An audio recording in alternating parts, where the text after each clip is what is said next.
যে মাটি ফালানি হয়েছে এই মাটি কোনো সময়ও রইতো না, মেঘে দইয়া নামাই দের, আর যখন ফ্লাড দিব আর রইবুন। Welcome, this is Gauri Gopnath for NE24.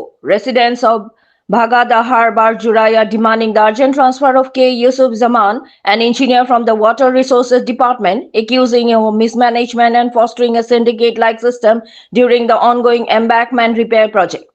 Although repair work on the E&D embankment began in 2022, it remains incomplete and recent rainfall has caused sections to collapse, alarming locals. People allege that Zaman regularly visits the site but fails to properly inspect the quality of work or take corrective action. Substandard materials such as low-quality soil are reportedly being used. Fearing greater damage and disruption, the community has asked the government and local authorities to replace Zaman immediately and to resume embankment repairs with strict quality control. They have also warned of launching large-scale protests if action is not taken soon.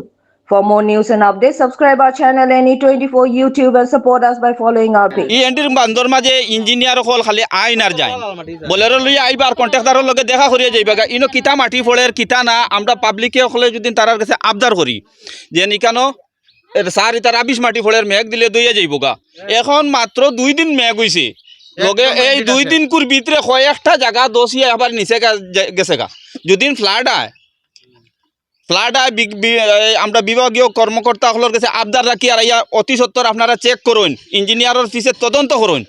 এই যে কে জামান চৌধুরী যে ইঞ্জিনিয়ারে যেন গাড়িয়া বইছেন এইখানে যে syndicate ride লইয়া অতি সত্তর যদি টানে এন থেকে সরানি না হয় তাহলে আমরাও তো ভুক্তভোগী লগে টাউনের এরাও ভুক্তভোগী হইবা। এই যে মাটিটা সরিয়া যাইব গা, যে মাটি ফালানি হয়েছে এই মাটি কোনো সময়ও রইতো না, মেঘে দইয়া নামাই দের, আর যখন ফ্লাড দিব আর রইবুন।